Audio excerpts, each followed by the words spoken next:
Okay, good morning, everyone. We will just start. Let me share screen. Good morning. Yeah. Have you started the lecture? Have you started?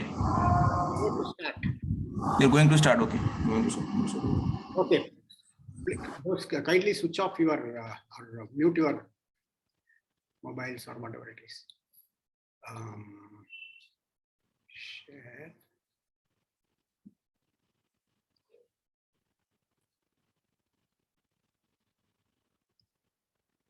Yeah, in the last class we were looking at examples of Markov chains, and the inventory model, that was the last one we looked at in the last class. We will look at one more example, and then I will stop sharing and then go to another topic, that is classification of states. So, okay.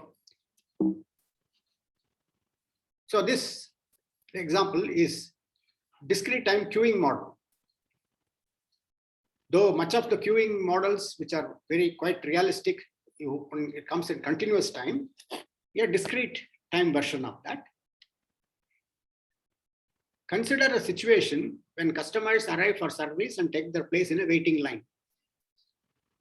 And during each period of time, maybe 5 minutes or whatever it is, only one customer can be served.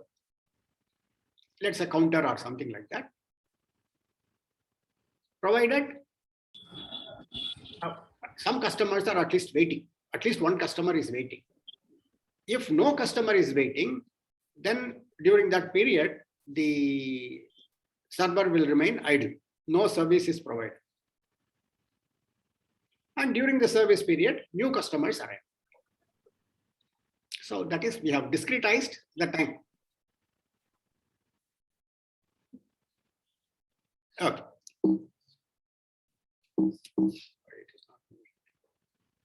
Yeah. So let xi n denote the number of customers who arrive during the nth service period, n greater than or equal to 1. And these are assumed to be IID random variables, taking values in non-negative integers. And probability xi n is equal to k, that probability is equal to a sub k, and a sub k add up to 1. And the state of our system is the number of customers waiting for service at the end of nth service period. So that is the.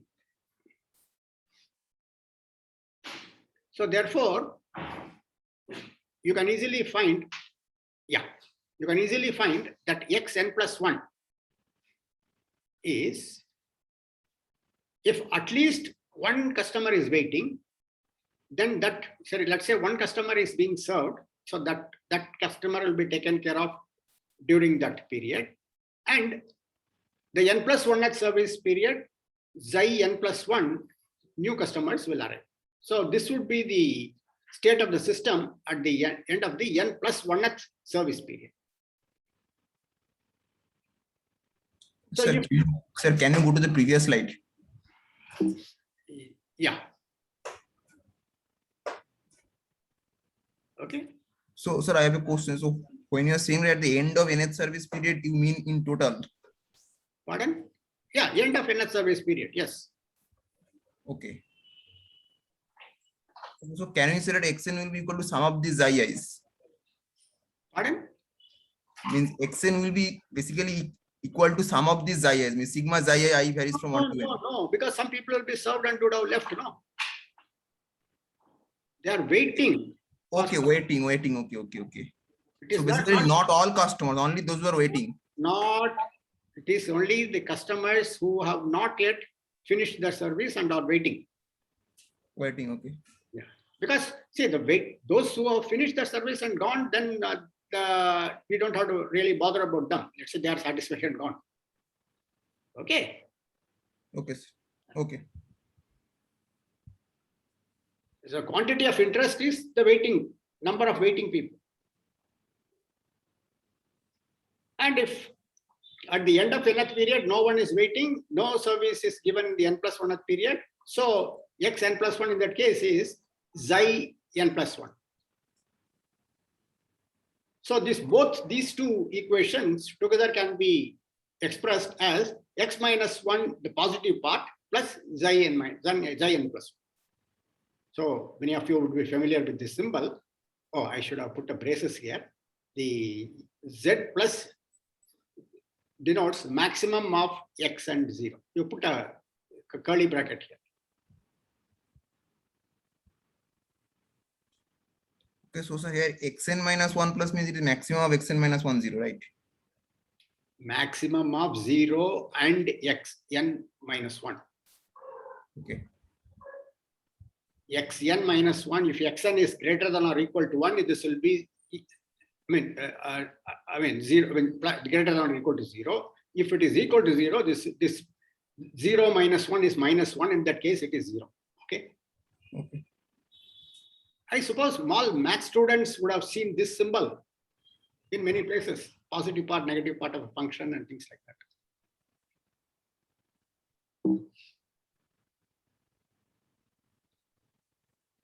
So the state space capital S is 0, 1, 2, etc.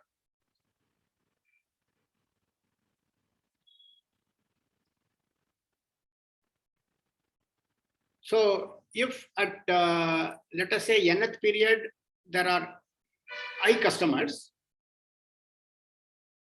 and at the end of n+1th period, j customers, that is your Pij.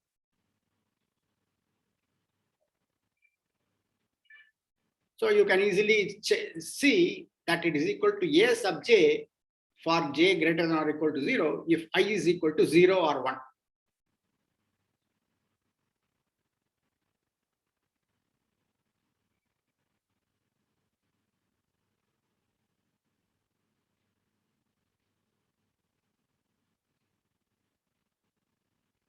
And if I is greater than or equal to 2, you can see for j running between 0 to I minus 2, this will be 0.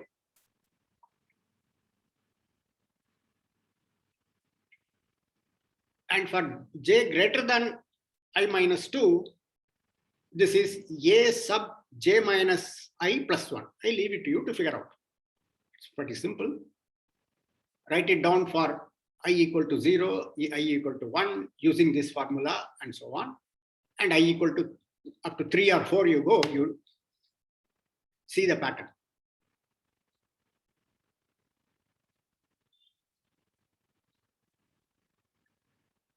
Note it down if you want.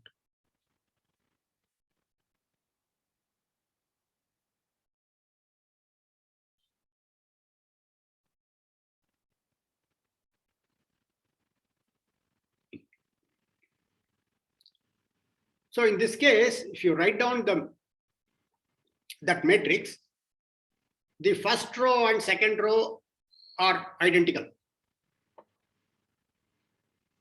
A0 in the first place, A1, A2 in the third column, and so on. So can you once again go to the previous slide?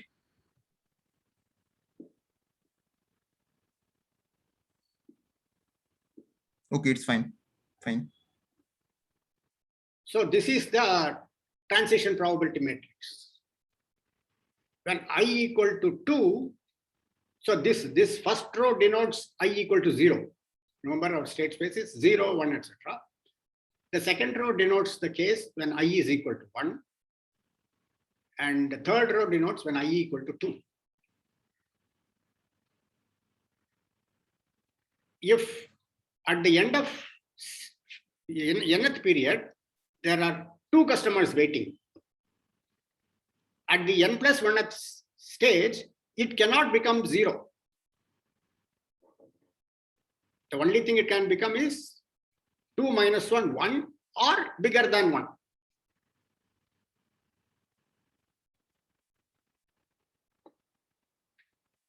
So in this case, the row vector A0, A1, A2, etc., they get pushed to the right by 1 unit as I increases by 1 from this stage onwards.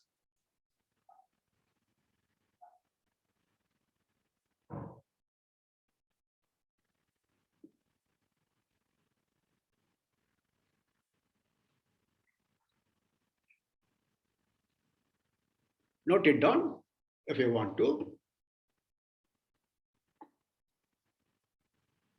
So this is the last slide of this section containing the examples. If you are finished with this, I will stop sharing this and go to the next, start the next thing. Okay, so stop it here.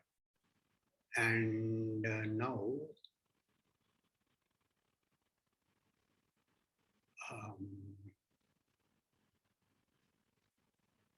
share screen.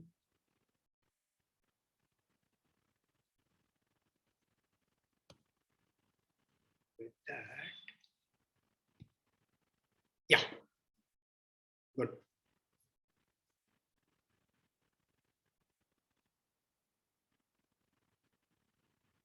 I suppose all of you can see. So now we will start discussing the classification of states of the Markov chain as a kind of first stage to proceed further.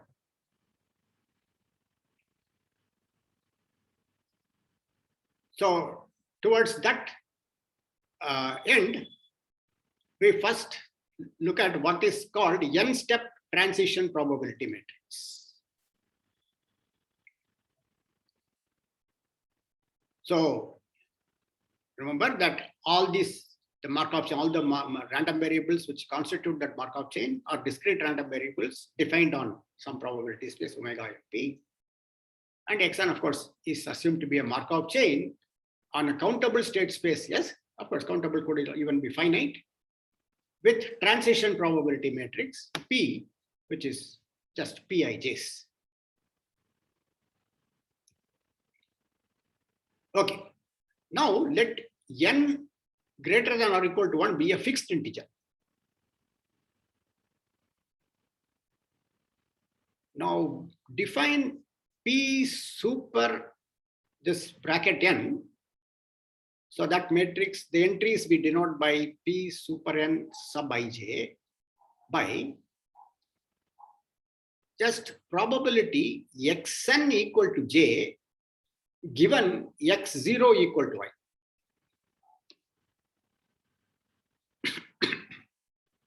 So at each time we go in steps of n.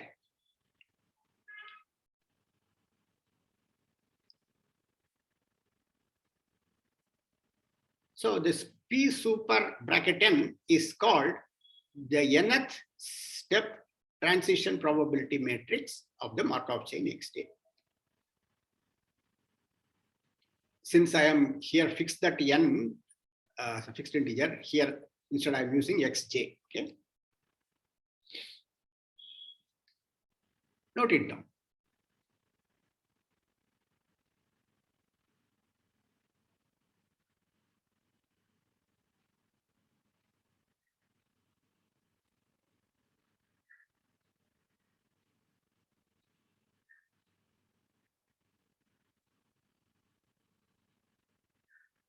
So sir, if for a particular, so basically if you set n equal to 1, then we get transition probability matrix. Exactly. Yes, precisely. Yes, you are right. N equal to 1. Okay. So it is more general definition. Well, it is a definition derived out of the transition probability matrix. So these things are okay. You cannot say more general. No, from P super n, you may not be able to get P. No. No.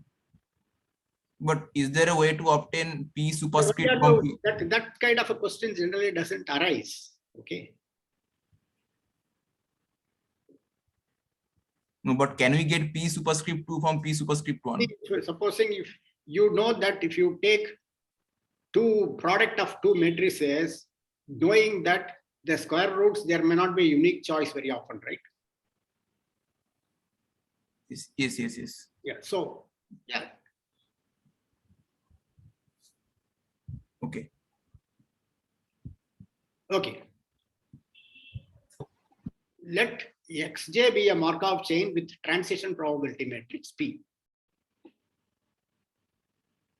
So as he observed, note that P super bracket n is just P. And the exercise for you is to show that P super 2 is P cross P, that is P squared. And in general, P super bracket n is just the n-fold product of this matrix Pn.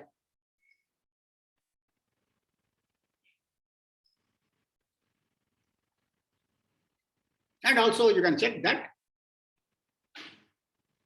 let us say probability, let us say you fix some integer m greater than or equal to 0. It could be 3, or let us say, and let's take n equal to 5.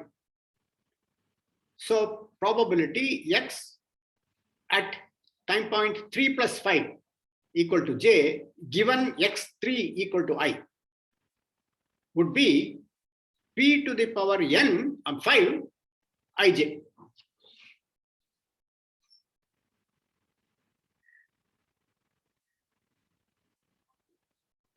So the last probability, basically the last fact follows from the fact that the X is a Markov chain, right? Yeah, we assume that this is a Markov chain. Markov chain, yeah. Yes. Yeah, Markov chain.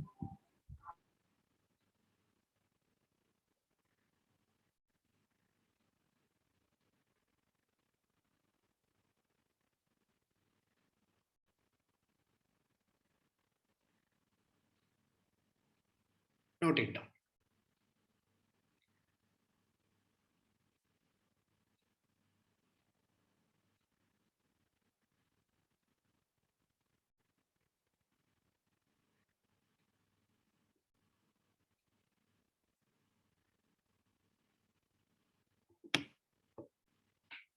All right. If you have noted down, we'll go to the next slide.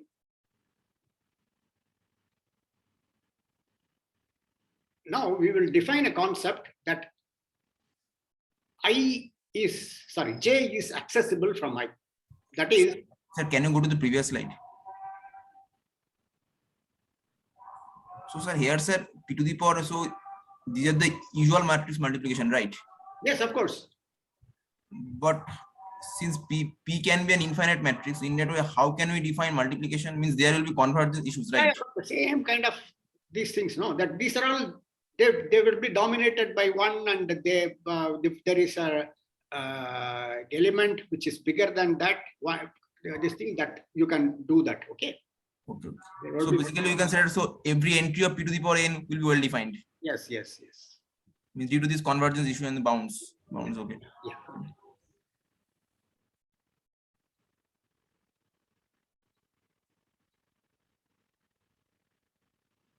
Okay.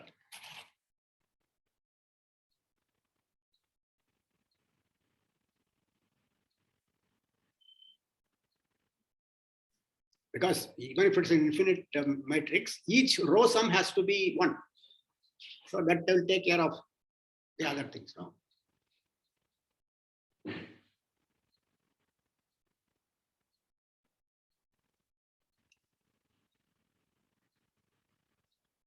Okay.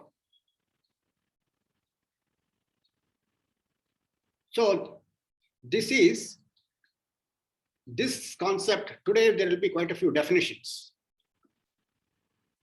So let I and j be 2 states. We write, let us say, sort of I, that arrow going towards j. This means j is accessible from I.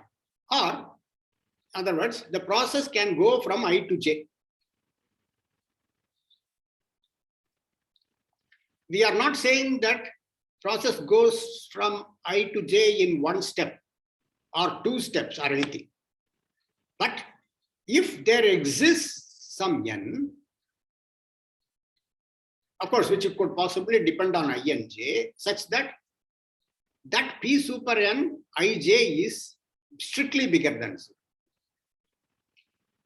So looking back at the definition of Pijn here, given here, so what that means is probability of xn equal to j given x0 equal to I is strictly greater than 0. For some n greater than or equal to 1. This n could possibly depend on I and j.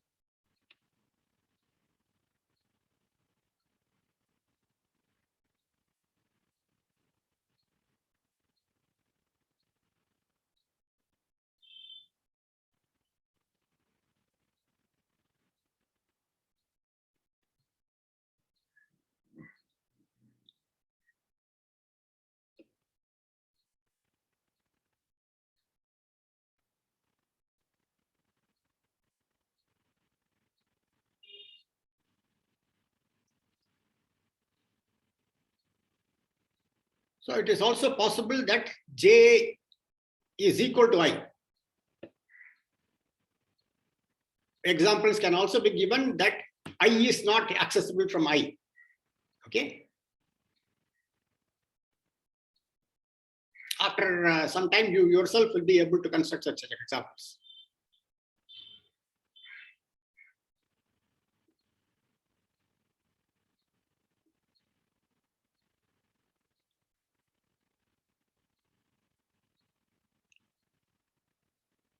So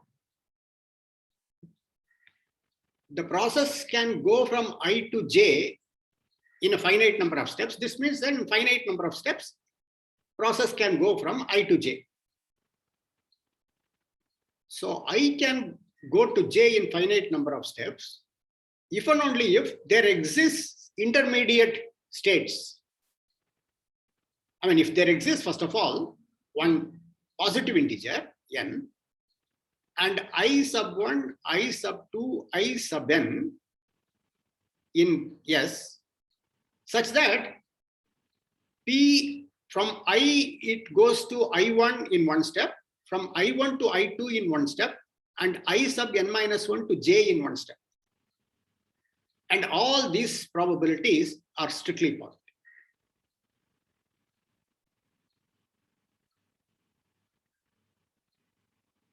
So if this is so, your P super n ij will be greater than or equal to this product. Because there could also be this need not be unique choice of INs, IJs. There could be many ways of going from I to j in n steps.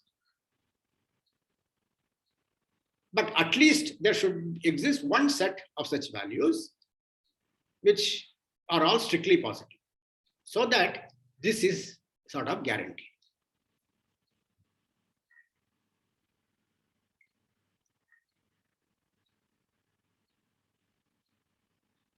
So the process can go from I to j if and only if you can find these things.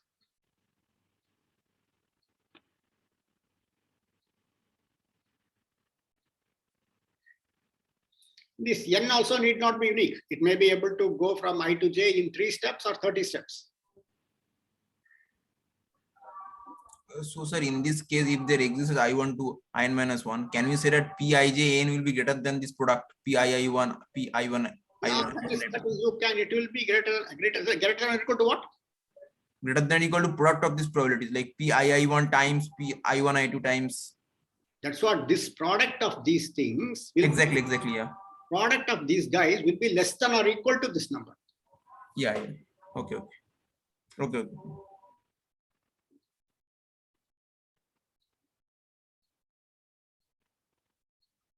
So please note it down.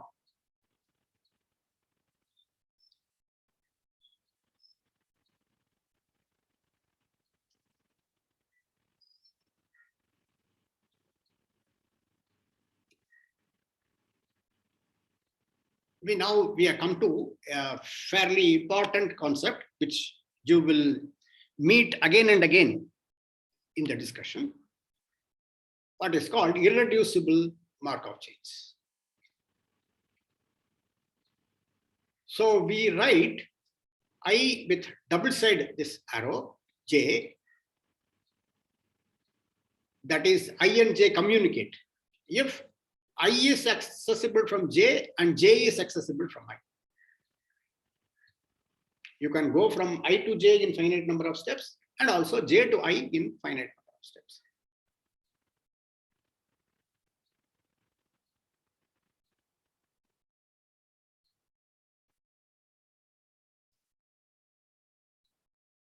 Okay. So let P be a transition probability matrix with state space S.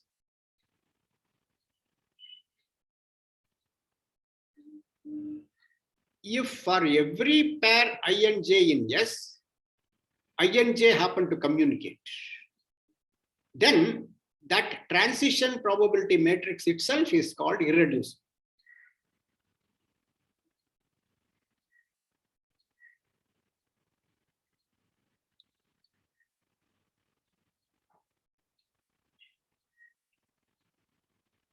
So if Xn happens to be a Markov chain with such a P as it's a transition probability matrix, then the Markov chain is also called irreducible Markov chain.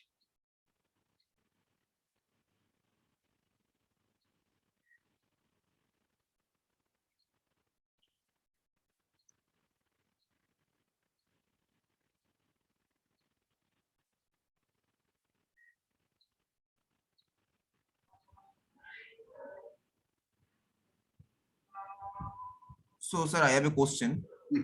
So, when we say that transition probability matrix P is irreducible, so we want to say that for every, means if we take any pair ij, then both the entries Pij and Pj, they are positive, right? No, there will exist some particular n such that P super n ij is strictly positive. Okay, and also there may be exist another m such that P super over m ji will be positive. Okay, means for every ij in S, there will exist an m and n. Yes. So that P to the power n ij is positive and P to the power m is ji is positive. Okay. So basically, this m and n may depend on I and j. Yes, can depend. It is not necessary that Pij and Pji are positive. And both Pij and Pji could be even zero, but still they can communicate. Okay. They may go for some excursion somewhere and come back. No. Okay. And also, sir, there is no relationship between this m and n, right? Means they may be different or same. They can be different. They Can be in principle different. Okay.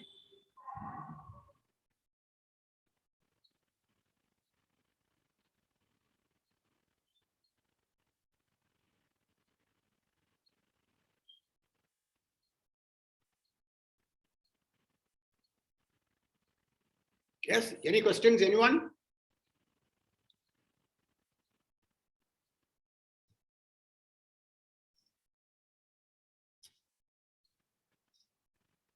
Okay. So, an exercise. We had seen several examples of Markov chain earlier. Identify the irreducible ones.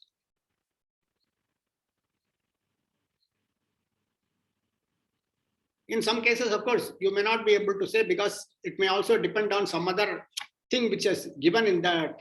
Say, for example, the general random walk, which we had discussed. So there it could depend on the distribution Q also. All right.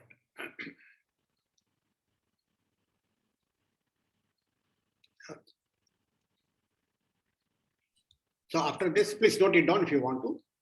So basically, sir, a Markov chain is irreducible if its transition probability matrix is irreducible. Yes, yes. Okay.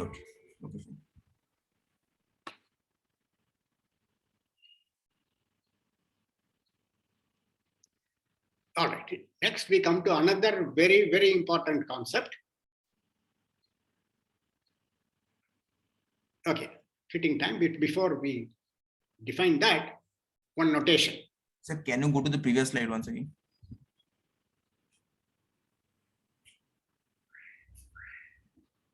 Okay, sir. We write P sub x of A. This is a notation we use for probability, conditional probability of the event A given x0 equal to x. And this we use for any event that can be described in terms of the Markov chain Xn. Soon you will see examples of such events.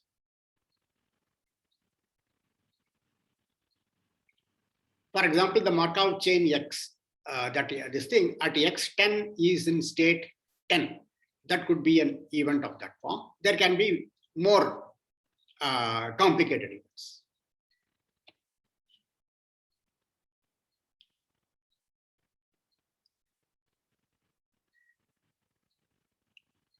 So now we define a very important concept.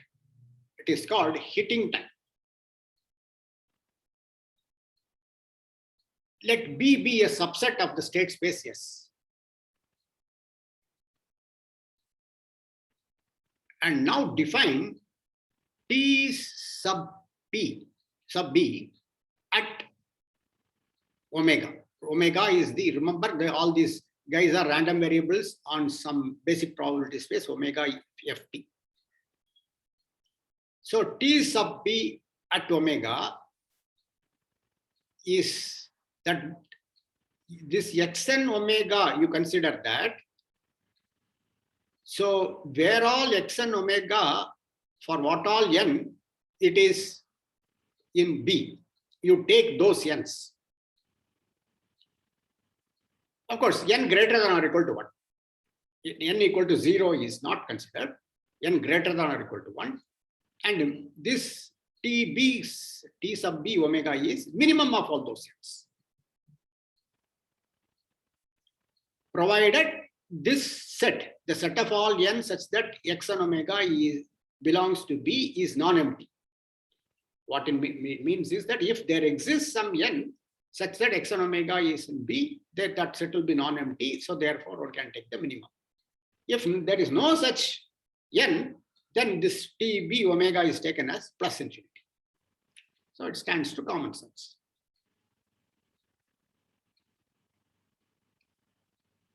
Sir, I have a question. So what is omega? Is omega a point of sample space? Yes. Okay. So okay, so basically we are varying n. Over all n, we are taking the minimum for a given omega. Yes. Or n greater than or equal to 1. Yeah. For all n greater than or equal to 1, we are taking the minimum. Okay. So in this minimum expression, the omega is fixed and we are varying n. Yes. Okay. Okay. Clear from here, no? So this denotes the first positive time the process xn is in the set B, or it hits B. It can come from outside or so.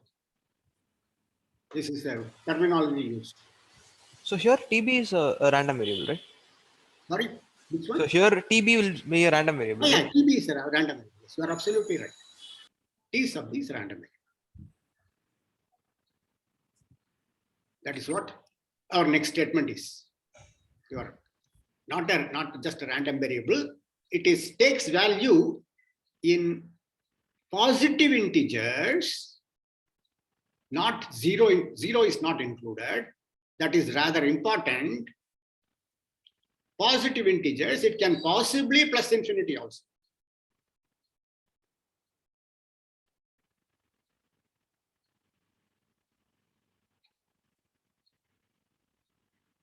Yeah, so this is a random variable, as one of you pointed out. Correct.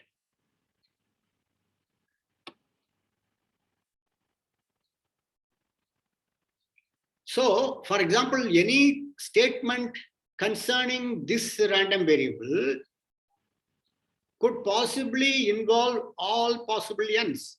And that kind of an event can also be written this way. Okay. It may not concern just one n or two n's and things like that.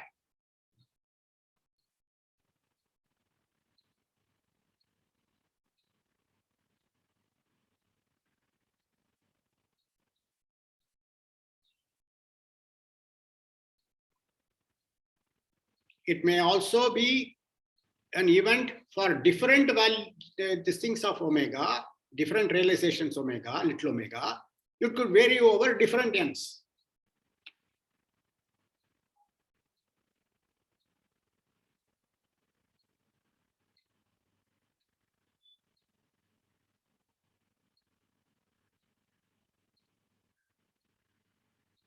Note it down.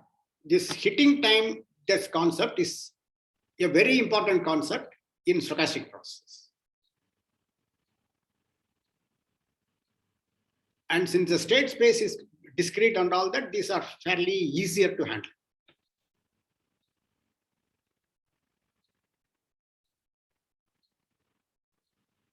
State space is a finite set or a countable set. So these are somewhat easier to handle.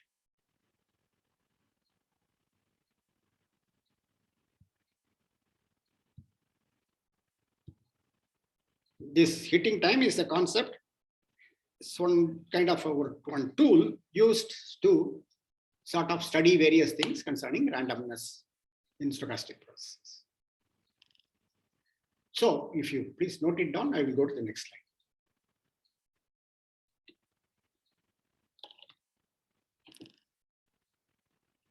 Okay. And if this set B happens to be a singleton, little b, instead of writing T sub that singleton B, that set, we will just write it as T sub B. So B is a fixed element in S. So T sub B is the first positive time the Markov chain visits state B.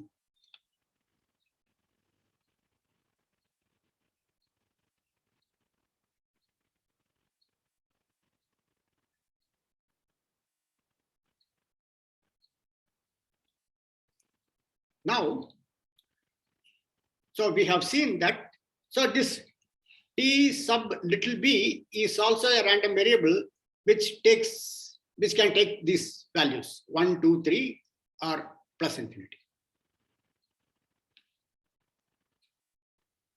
Suppose we want to know if T sub b is strictly bigger than 5. Okay. T sub b is strictly bigger than 5. So what kind of information do you need to say if that happens or not? You need to know about whether x1 is equal to b or not, x2 is equal to b or not, x3 is b equal to or not, x4 is equal to b or not, x5 equal to b or not, right? This, if you have this information, that from that you can definitely say whether TB is strictly greater than 5 or less than or equal to 5. Correct? Is it clear?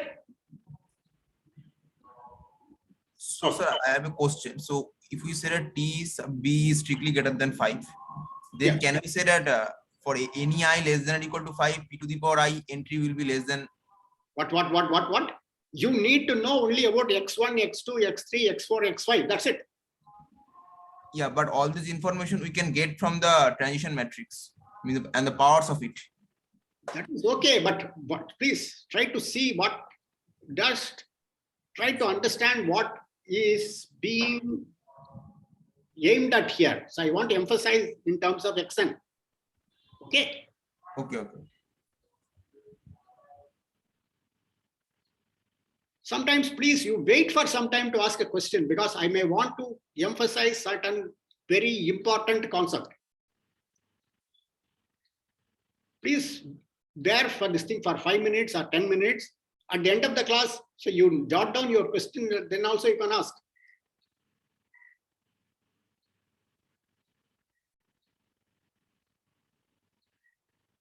Okay. So let me repeat again. T sub b greater than 5, you need information concerning x1, x2, x3, x4, x5. One doesn't need any information concerning, for example, x10.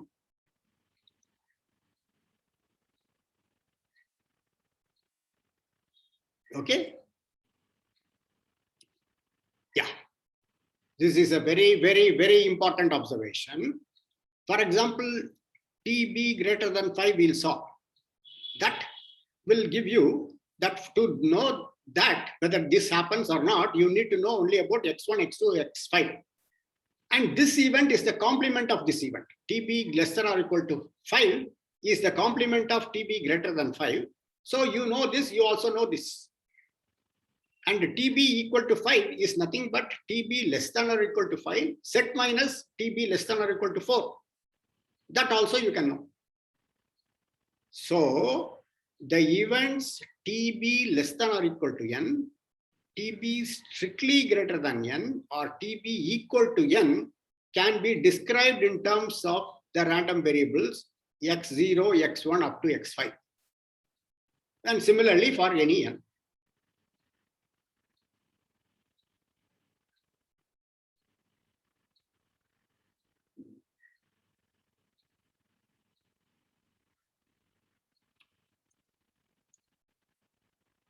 So the point here is that, see, remember that there is a time parameter here, and the time parameter is 0, 1, 2, etc., etc.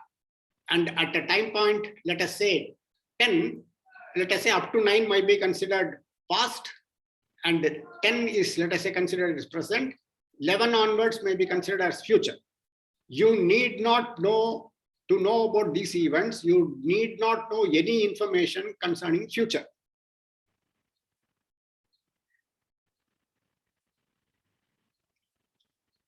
And any kind of sort of discipline where you are studying the evolution of these things, some concept or something which requires information about future may not be that useful.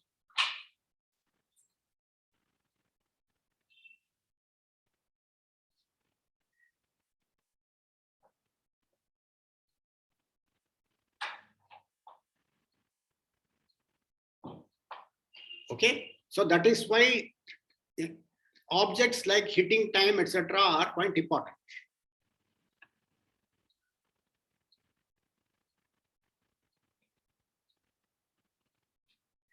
So that these are also become somewhat mathematically amenable.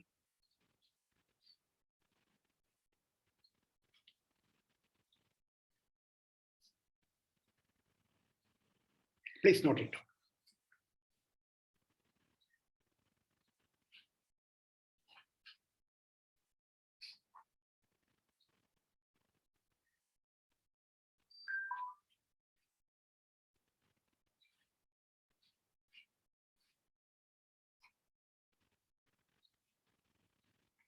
Okay.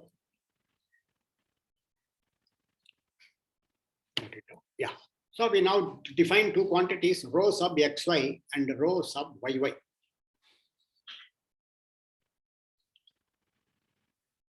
So let x and y be two elements in the state space. We define rho sub xy. See, I think I have put the subscript here, but here it looks, have I missed that? Yeah, I think, sorry, this should be this rho sub rho xy should be like this, okay? I must have forgotten to put that that underline. Yeah. So just bear with me. This here, this symbol should be replaced by this symbol, rho sub xy. There's a typo. So rho sub xy is this. Starting from x, given x0 equal to x, that this thing, probability xn equal to y for some n greater than or equal to.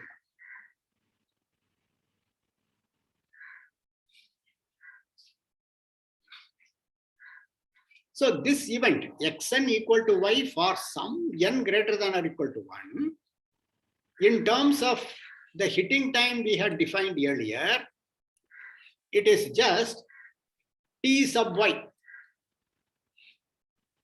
So p sub x, t sub y less than infinity. So rho sub xy is precisely this probability, p sub x of ty less than infinity.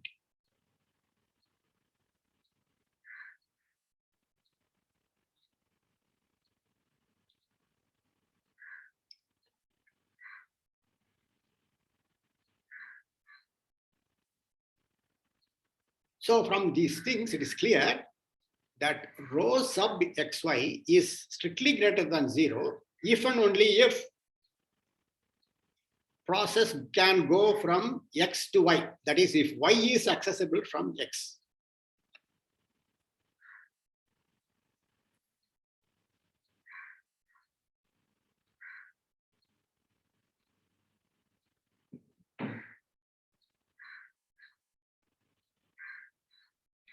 So in particular, rho sub yy will be p sub y ty less than infinity.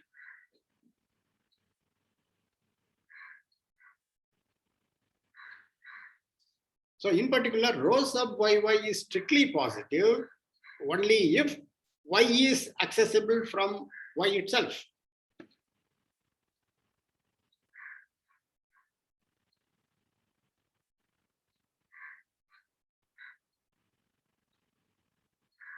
And what does rho sub YY signify?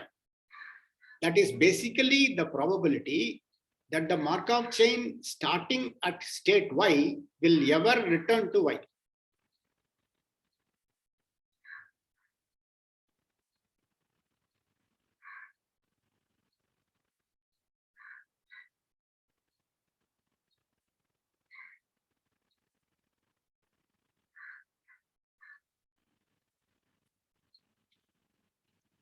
So, note it down if you want.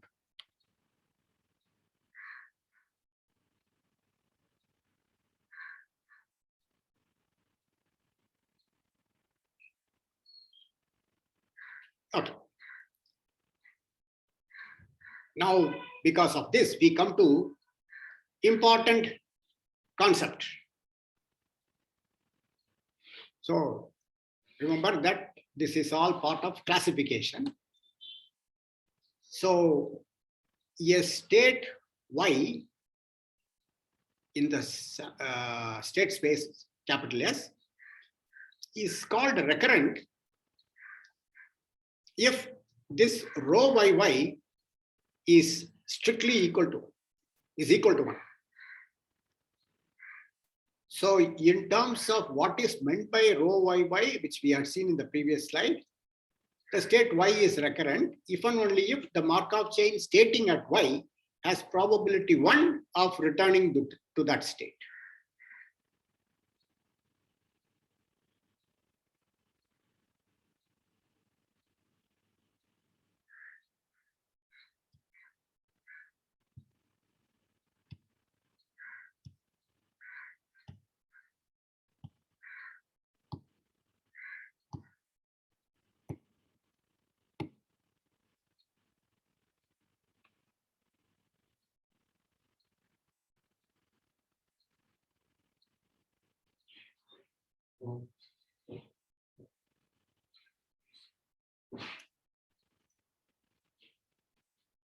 As opposed to that, a state Y is called a transient if rho YY is strictly less than 1. Again, in terms of that interpretation, that is the Markov chain starting from this, if your Y is a transient state, starting from Y has a strictly positive probability, that is 1 minus rho YY. This is strictly greater than 0. Strictly positive probability of never returning to that state.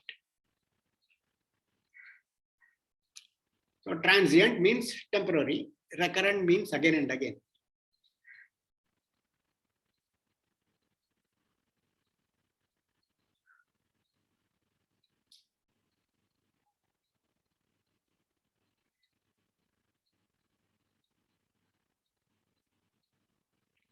So because of this, note that this is a direct negation of this. Here it is rho YY equal to 1. It is here rho YY is strictly less than 1.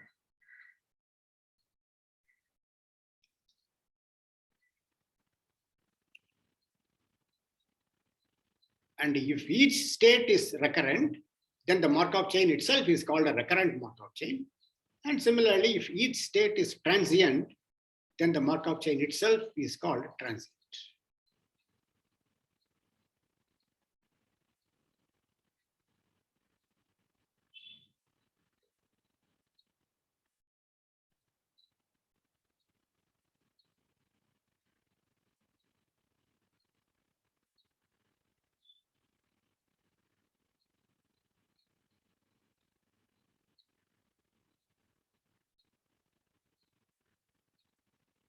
Note it down if you want.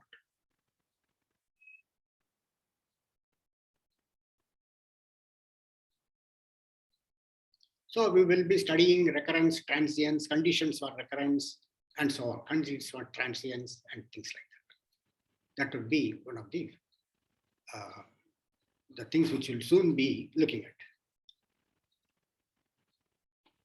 and a related concept is before that a notation, I sub y at z, that is equal to 1 if z is equal to y, 0 z not equal to.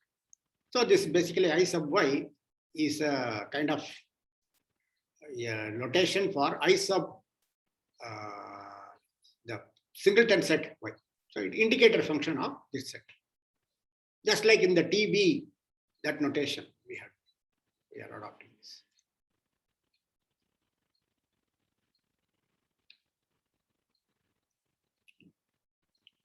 So number of visits to a state. So we define n sub y.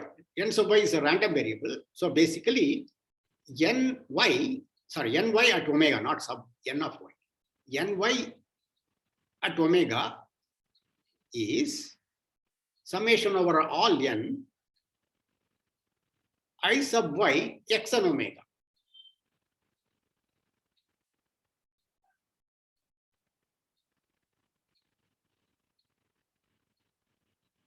So x and omega is a element of that S. So you count the number of times x and omega is equal to I. That is what is happening here. For example, x3 of omega is I. So, but 1 and 2 are not. So then up to 3 it becomes 1 and like that. And after that, if it doesn't come back at all, then corresponding to that little omega, ny would be equal to 3. I mean 1, sorry. Only at n equal to 3 it comes. So this denotes the number of times x and omega is in state y.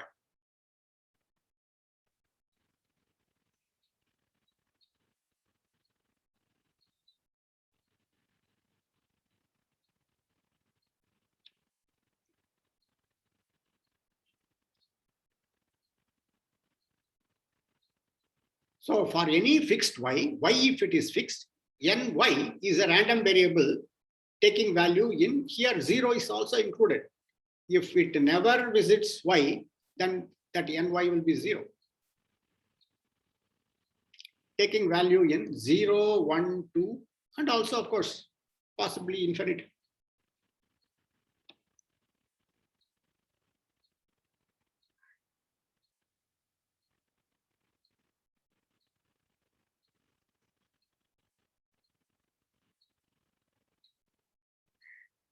Note it down.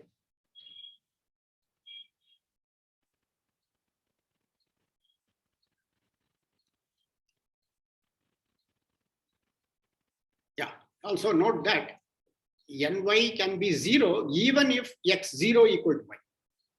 Even if it starts from y, it may never come back to y. So in that case, ny would be 0. Because remember, here we are counting only from n equal to 1 onwards, which is quite very important.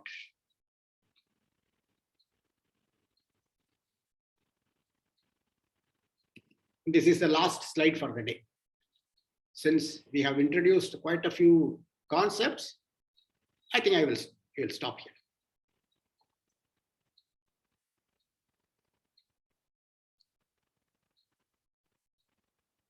Already you may be able to sort of vaguely relate some of these concepts.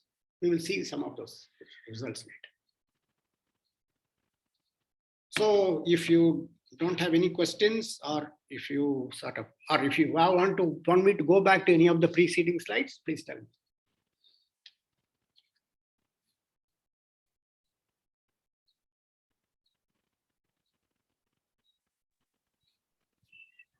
So can you go to the previous slide? You mean this one? Yes.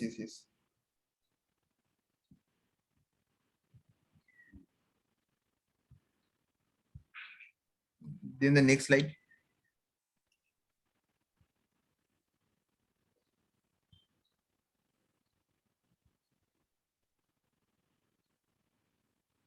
Okay, it's fine. Okay. So take care, all of you. We will again meet on Wednesday. So I shall end the session.